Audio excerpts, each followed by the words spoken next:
The following program is a sports handicapping show. That's right, we will be discussing sports betting and all kinds of other gambling stuff, including game predictions. As you know, not every bet will win, but we do our best. Feel free to use this information at your own risk, and remember, wager wisely, folks.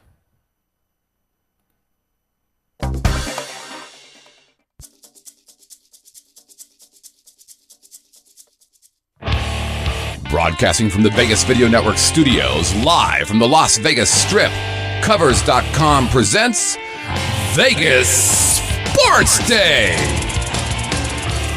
And now from the sports betting capital of the world, here are your hosts, Teddy and the Professor. It's Friday in Sin City, and you are watching Vegas SportsDay, the pulse of the sports betting world. I'm your host, Teddy Covers, joined as always by my esteemed colleague, the Professor, Dave Malinsky. Coming up today, we're going to talk about an NBA team that has been lost in the flood in the latter stages of close games. Yeah, that's right. Bruce live at the Apollo tonight. You can hear it on XM. When we get to conference tournaments breakdowns, we'll talk about how overtimes can lead to the price you pay the next day out. And when we get to the Mountain West tonight, we're going to say why one team is going to win this tournament, because they're tougher than the rest. All right, we did it all week. Well done. You know, we've brought you. I haven't done any of it. You've brought Bruce Springsteen references to every show so far. We got to get Tom Waits on tour. All right. That'd be a great week. Tom Waits would be really obscure music references, but, you know, for the average fan, for the average viewer, not for you. We have no average viewers, only the best. Amen to that. First take on a Friday, Dave. I know both of us were up to the wee hours last night watching and analyzing, and up real early again this morning. You a little tired today? You got those bags under your eyes? You know, it's funny. It's something we talked about when we left the studio here yesterday.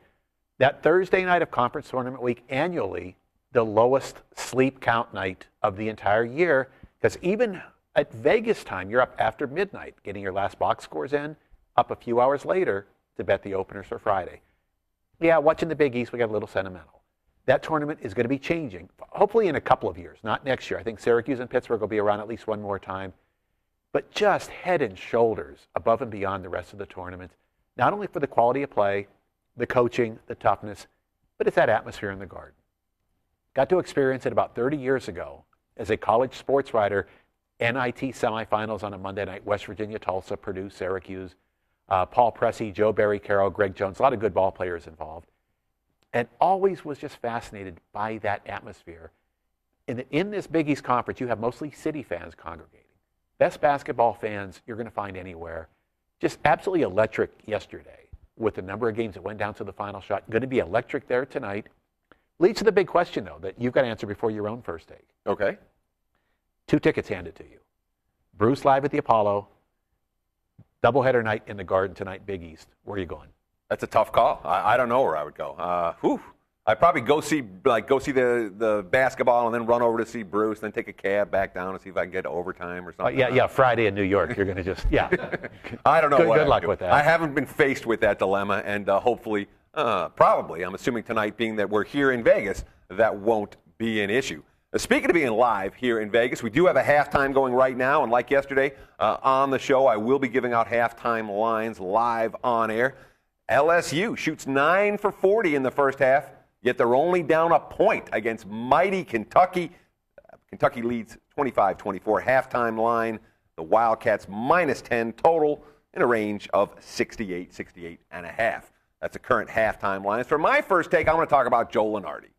And this is not to specifically criticize Joe Lunardi, who is a very nice man and who, as a self-proclaimed bracketologist, has created a career out of predicting the NCAA tournament field.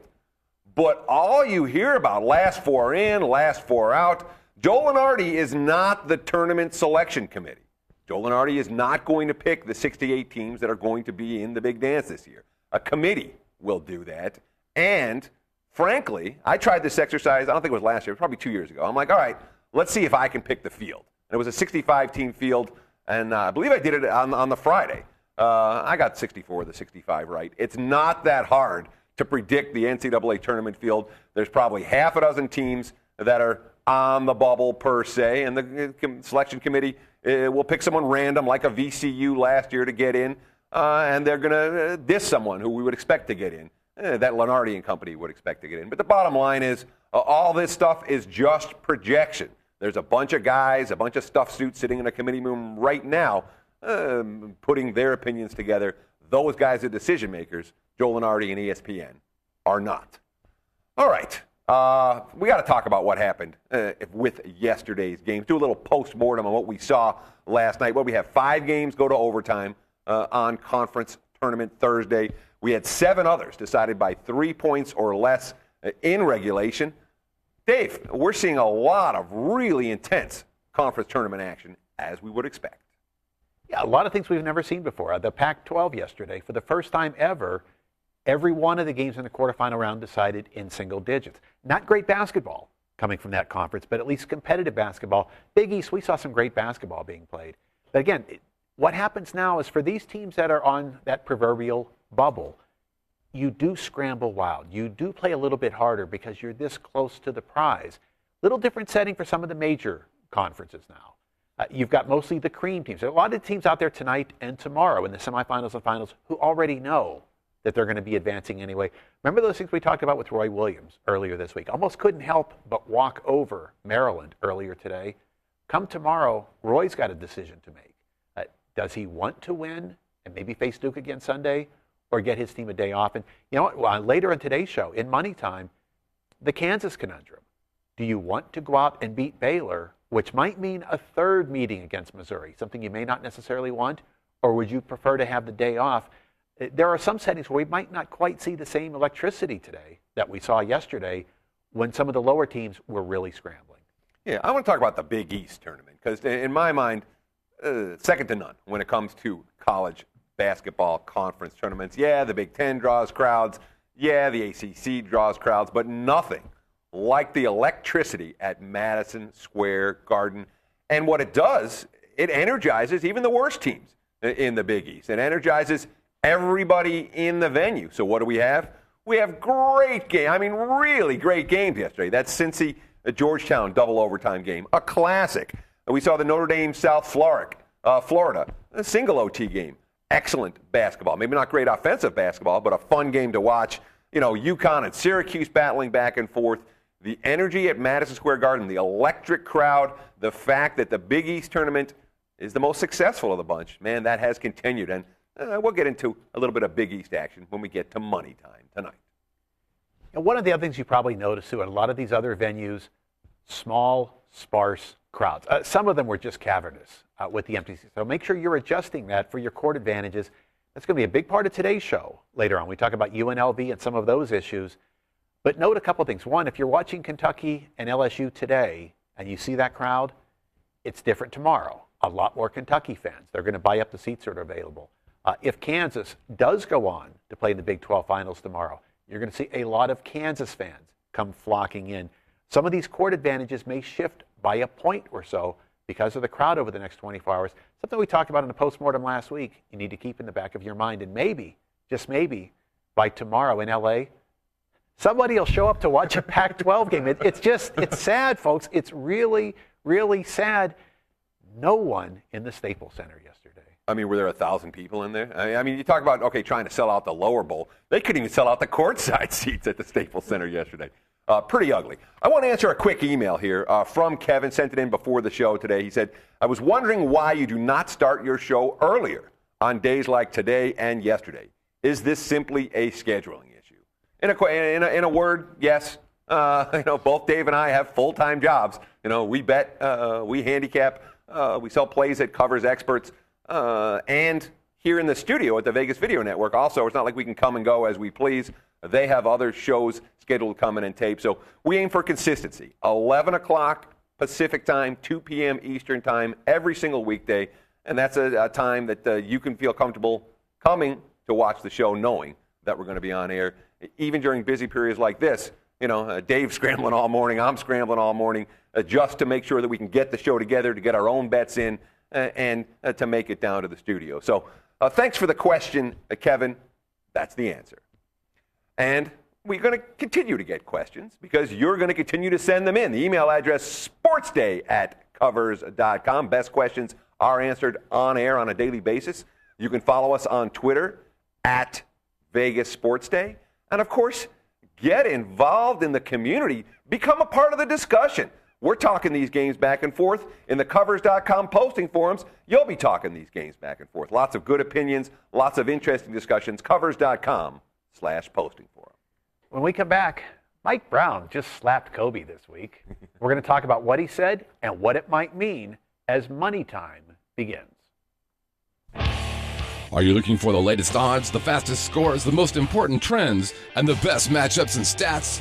Are you looking for the key late-breaking information that can make you a winner? Well, Covers.com has the answer. The world's largest sports betting community gives you a front row seat in the heart of the action, from the opening lines to the final scores. If you want to stay ahead of the game, Covers covers the numbers.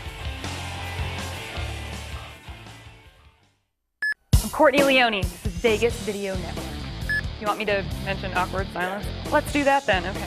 Never been on set here before. I'm always out live on location for Awkward Silence 2.1. I'm Courtney Leone, and you're watching the Vegas Video Network. Good? Better?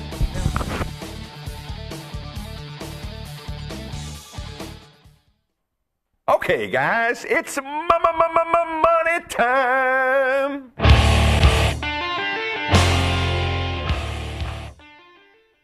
This edition of Money Time is brought to you by Covers.com. Remember, for all the key information you need in every sport, Covers covers the numbers. Let's start tonight in Minneapolis, Minnesota, where the LA Lakers 1-point road favorites against the T-Wolves. And just when it looked like the Lakers might have finally solved their road woes, might have turned a corner on the season, beating Miami this past Sunday, well, this road trip, another disaster for LA so far. It's really hard to move up in the playoff hunt when you lose to teams like the Pistons and the Wizards, regardless of the venue. You can get the ball inside against both of those teams, neither who has a strong defensive presence in the paint. Well, guess what happened in those two games? Kobe Bryant takes 57 shots, while the low-post combo of Pau Gasol and Andrew Bynum combine for only 51 shot attempts in those two contests. They lose a close game in overtime against the Pistons at the Palace. And then they led Washington. Nice bounce-back spot for L.A., nice bounce-back effort. They lead that game 76-55 with just over 7 minutes left in the third quarter. And then disaster. I mean, I don't know how else to describe it. Complete meltdown from the L.A. Lakers. They allowed the Wizards to go on a 32-7 run against them, take complete control of the game. When the Wizards are going on a 32-7 run against you, clearly something has to be very, very wrong. You could sense the frustration boiling up for Mike Brown after that game because he was very, very blunt. Let's take a look at what he has to say first about his team and the team effort in that turnaround. He said, guys had career nights against us because of the momentum that they had from the bad shot selection we took, the lack of ball movement, and the turnovers. Of course, we're accustomed to coaches dressing down their teams. They have to do that all the time. But sometimes now it comes down to an individual player getting dressed down, and we're not used to that happening to Kobe Bryant. Now let's go to the follow-up from Mike Brown, specifically addressing Bryant here. He took some difficult shots that allowed those guys to come up with long rebounds and push the ball down the floor and get some easy baskets. He was one of those guys that I did not think took two great shots in the second half. Notice that he's referring to Kobe as he, not Kobe. Not Kobe didn't take good shots. He didn't take good shots. We're not, Phil, when Phil Jackson was there, he didn't call Shaq he didn't call Kobe he. You knew who Phil was talking about. Now, one of the issues between and a possible disconnect with the Lakers, Kobe wasn't happy when Mike Brown was signed, not because he didn't necessarily not like Brown, but he wasn't a bigger part of the process. He thought, if you're going to hire a new coach, you should do it through me. Is that disconnect becoming a little bit contentious? Is Kobe maybe getting out of control a little bit on offense because he doesn't respect Brown? We're going to watch closely tonight to see which way he bounces. But, Teddy talked about those shot counts earlier this with Kobe taking more than Bynum and Gasol combined. Take a look at the makes. Kobe only 17 out of 57. The two big guys inside, 33 of 51. They took fewer shots, almost made twice as many. That's not the way you're supposed to be playing. Kobe should know better. Is the fact that he's not playing the right way a little bit of a disconnect with Brown. And don't look now, but the moribund franchise called Minnesota, they're playing good ball right now. They're currently the 8th seed in the Western Conference. They moved ahead of Portland the other night with a home victory over the Blazers. And that wasn't just another win for Minnesota. It was their 5th consecutive home win, the most since Kevin Garnett left town, and their 8th in their last 11 games on any floor. So Minnesota playing some good basketball right now. And let's not forget, the first meeting between these two teams, the game that the Lakers pretty much dominated from start to finish. No Kevin Love in that ballgame for Minnesota. He's been a monster since the All-Star break. Let's go to Boston. Right now, the Celtics, a 3-point favorite over Portland. Two teams that looked awfully good early in the year, now right around 500 combined. Celtics had a complete meltdown against Philadelphia on Wednesday night. Fell down big in the first quarter, basically took the rest of the game off. None of the starters got beyond 28 minutes in that one. And you wonder if that might be one of these rock-bottom moments they could rebound from. We talked about Orlando yesterday. In seemingly a similar setting, had just had a disastrous run at Charlotte, the worst team in the NBA. But because there's a winning legacy with Orlando, they showed a little pride. They bounced back. They go to Chicago and win the game just about wire to wire. Boston may have that same pride element here. Because it was back-to-back overtime games before they went to Philly. They didn't have their legs. Now they had yesterday off. They're also going to get Saturday off. So is this one of these settings where maybe Boston can get that swagger back? And could it also be a case that they might be facing the right opponent to do that against? Yeah, Portland's season-long road struggles have continued post-All-Star break, and they've struggled all year in this particular setting. Ray Felton, real good in the open court, but he has proven not to be a particularly adept half-court creator, especially during crunch time of the fourth quarter. LaMarcus Aldridge as a go-to option, their number one scorer down the stretch, he hasn't been particularly good in that role. So we look at Portland in these quote-unquote close encounter games. We're talking about games where the line is -4 to +4, games where the Blazers and their opponent are relatively even. And what are we seeing? Some remarkably ugly numbers. Look at this for the Blazers. 2-15 straight up in these ball games. 1-15-1 against the spread. We look at them on the road in these contests, and over. We're more than halfway through the season. The Blazers, 0-11 straight up, 0-11 against the spread in these close encounter road games. So they break down. And, we can talk about Portland and blame the players. Maybe Nate McMillan deserves some of the blame for this as well. At some point, you're supposed to be winning some of these close games. Portland has proven themselves unable to do so. So that makes it real easy for us. We're looking for a play of the day in the NBA for tonight. Vegas Sports Day play of the day. NBA style, we're going to take a look at the Boston Celtics minus the trifecta. Boston -3. Vegas Sports Day NBA play of the day for Friday. Up next, the focus shifts to Madison Square Garden, Big East semifinal doubleheader. You're watching Vegas Sports Day. Hey, I'm Al, man. Is that how you get them to do that all the time? Just sit there and be an ass. Is that it? Hey, I'm Al. Hey, I'm Al Mancini at Top of the Food Chain. You are watching the Vegas Video Network. We got big forks, big spoons. I got a big mouth. I got no guests.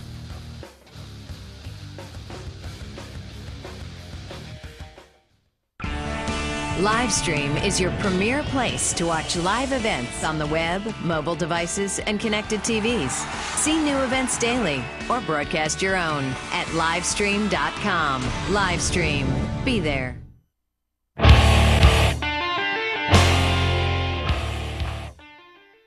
Let's go to Madison Square Garden, where tonight Syracuse, a 7.5-point favorite over the Cincinnati Bearcats.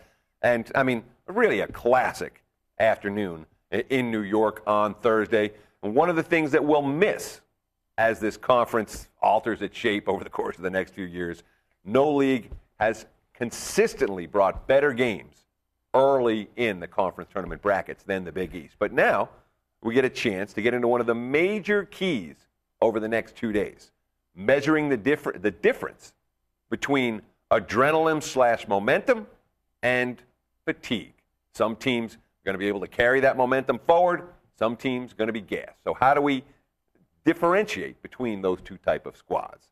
Since he's going to be the classic case when we talk about tonight's game, one of those rare settings yesterday in which every single starter on the Bearcats played at least a full 40 minutes of game time.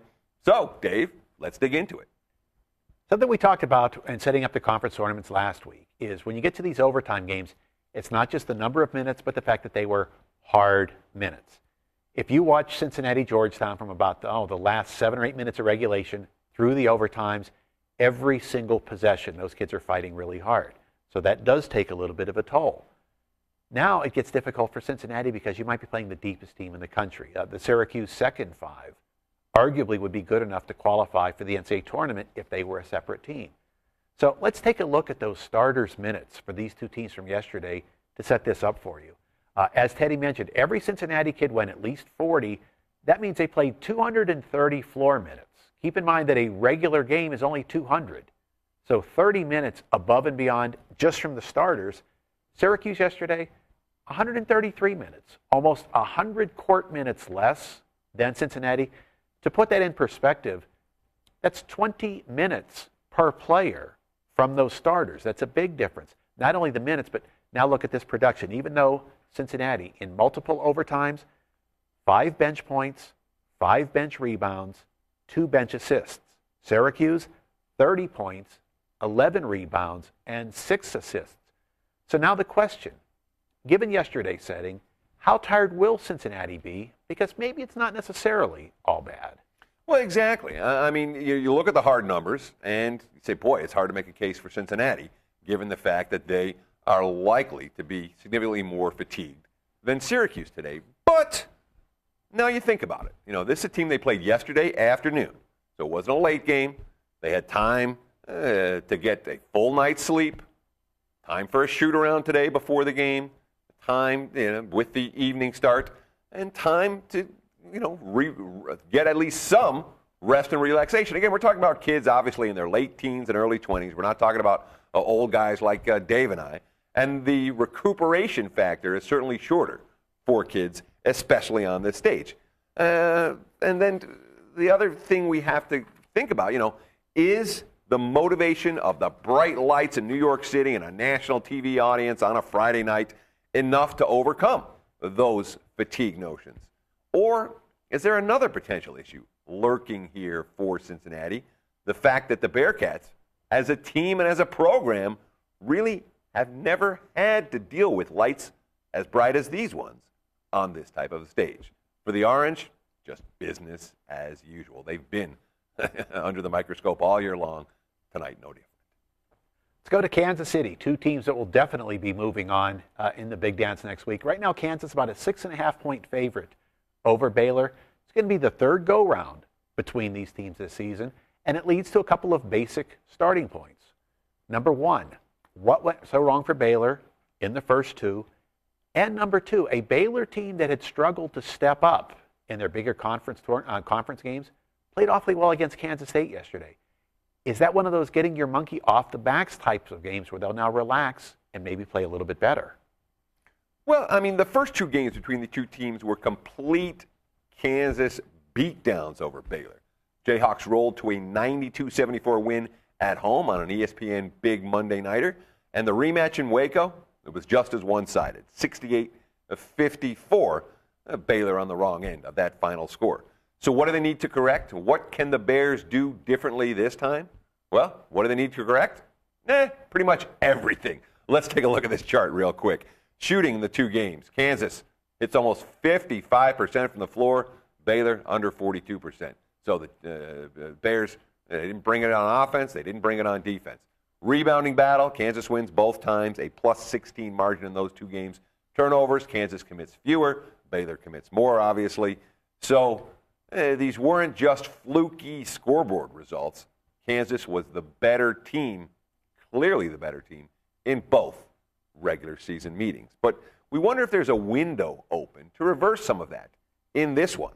Because Baylor, they would love to win this game. We saw, again, in that win over K-State yesterday, we saw a Bears team that came focused and a Bears team, obviously, with the talent to compete with anyone in the country. This is very meaningful for the Baylor Bears, a team that has not had great success in the Big 12 tournament. But Kansas, don't know if that's the case. They're not looking to exercise demons here. All they're looking to do, they're ready, locked into their probable number one seed.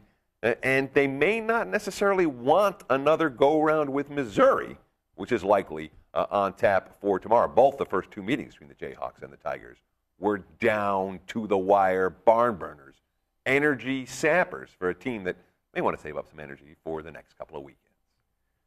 Up next, if you've been following the news, you know there's another little point-shaving scandal going on in college basketball. We got a different take for you. There's one team here in Las Vegas that should be out betting on themselves this afternoon. That's coming up next as Money Time continues.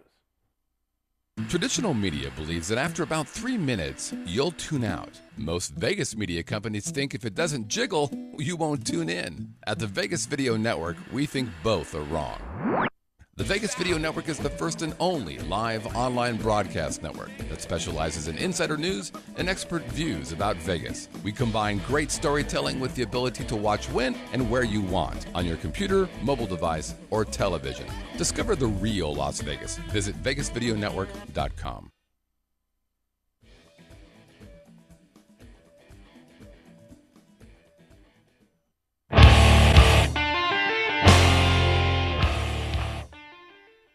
We do the show live from Las Vegas each and every day. So for today, let's go. Yeah, each and every day? Well, each and every come weekday. in. I'm not coming in tomorrow. Weekday. Yeah, I got worried for a second. Each and every weekday. Weekends aren't real days. So if we're here in Las Vegas, we got to go right down the street to the Thomas and Mack Center and talk about the Mountain West semifinal matchup between UNLV and New Mexico State. Current line has the Rebels -4 against the Lobos for tonight. Both these teams dominated their home meetings against this opponent this year. UNLV wins 80-63 here at the Thomas and Mack, -6.5 point chalk in that ball game. New Mexico 65-45 in the rematch in the pit in Albuquerque.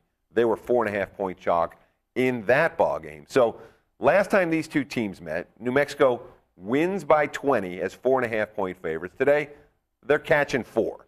Now, naturally, in both the first two meetings, the team that shot better won the ball game. But there was one common denominator in the two games. New Mexico, with their big, rugged, physical interior size, they won the battle of the boards in both games, a combined 70-57. And that could be an issue once again for UNLV this evening.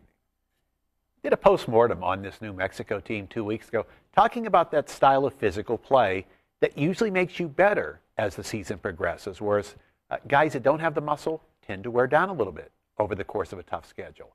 New Mexico has gotten better as things have played out. UNLV, it's been a different story. Yeah, they exploded on the scene with that upset of North Carolina early in the year. Doesn't mean as much now as it did then.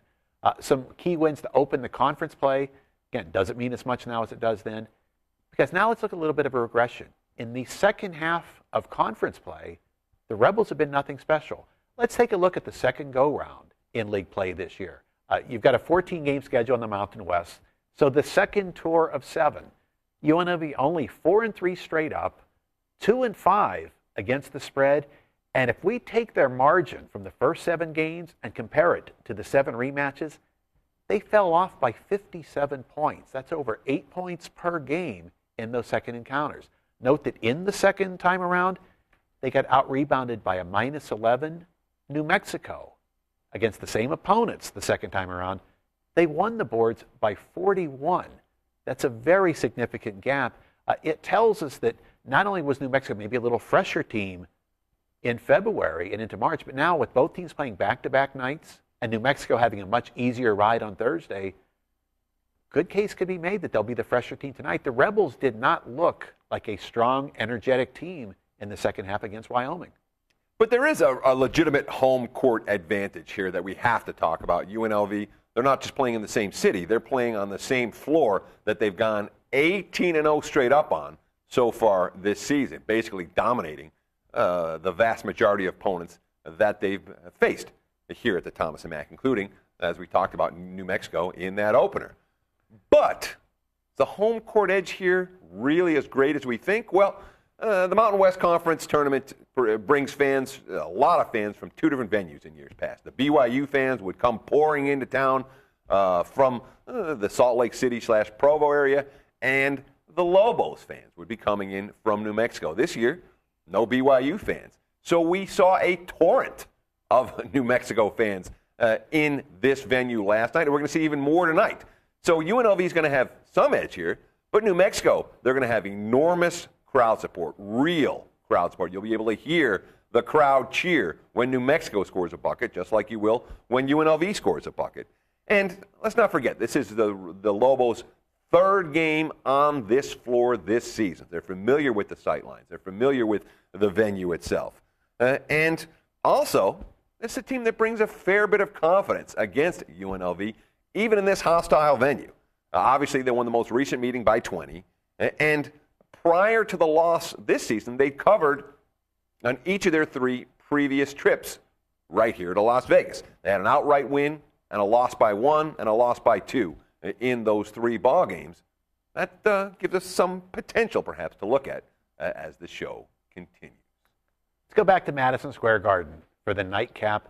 Notre Dame taking on Louisville. Lots of Louisville money coming in this morning. Open around 1.5. We now see as high as 3 and even some 3.5s on the Cardinals. Obviously, people enamored with that Louisville defense, which is as good as any in the nation right now, and it has to be. Take a look at these numbers through the first 2 games of the tournament. Louisville shoots 46 out of 129 from the field. From three-point range, 8 out of 37. Absolutely awful, but it gets you 2 wins and covers because the defense has just flat out been that good. It's really been the case all season. Number 5 in the nation in field goal percentage defense. Number 7 in the nation in steals. They come out and they get after you. They try to speed the tempo up. Problem is against Notre Dame, it's hard to speed them up. They've only got one way to play. So when you get 2 contrasts going head-to-head, it often can mean a close and compelling game. And if ever there was an example, it's this series. Oh, yeah. I mean, we had a day of barn burners in the Big East yesterday, Dave, and this game certainly setting up has the potential to be another tight competitive contest because every game between Notre Dame and Louisville has been a tight competitive contest. How about, we have to wonder, has any series in college basketball history ever produced a cycle like the last 4 meetings between these 2 teams? How about 4 straight games between Louisville and Notre Dame that have all gone into overtime? Look at the results. Notre Dame wins 67-65 in OT. Louisville 83-77 in OT. Notre Dame 89-79 in OT. Louisville 91-89 in OT. Yeah, all relatively high-scoring ball games and all games that got plenty of scramble points late in regulation, late in overtime. We're seeing this dramatic contrast in styles, and yet on the floor, they've been very, very close. We wonder, not so close this time, perhaps? Notre Dame was able to play their preferred half-court game last night, but now they're going to face much more ball pressure against Louisville this time around, and there's also the problem of keeping the ultra-athletic Cardinals off the boards. Louisville, 26 offensive rebounds in their win over Marquette yesterday. This is a team that has the defensive discipline not to be bothered by Mike Brey's burn offense, where they burn a whole lot of clock and force you to play D for 30 seconds in every possession, which may well mean a very difficult time for Notre Dame finding points in this one. Defensive pressure going to grind out the victor between the Fighting Irish and the Cardinals. We're going to focus on another team that's going to struggle to score tonight. Let's go back to the Thomas & Mack Center. UNLV struggling in the second half of the season to score in half-court play. New Mexico forces you into half-court games a lot. Give us that +4 with the Lobos as our Vegas SportsDay play of the day. Yeah, you have to stay up late for this one. It's going to be a late tip-off. It's worth staying up for. And yeah, if you're a Lobo player, we're taking a little plus for your own pockets. We object to anyone shaving points, but you know what? If you bet yourself, more power to you. Well, I mean, we've had whole leagues. The XFL, remember the old XFL football league? The players were betting on themselves in every game. They got twice the salary for a win. That's because they weren't getting paid enough, so they needed to. Yeah. I think they got $400 if they won and $200 if they lost, or something like that. But the bottom line is, guess what? That's betting on yourself. Of course, the leagues will sanction that. And we're going to sanction this, Dave. We're going to sanction going off the air for the weekend. Going to wrap it up for the Friday edition. What a fun 71 hours before we meet again. Man, we're going to have a great weekend with conference tournament basketball. And by Monday, we'll have brackets to talk about. So enjoy your weekend. Enjoy the games. For Malinsky, I'm Savransky. Best of luck. We'll see you on Monday.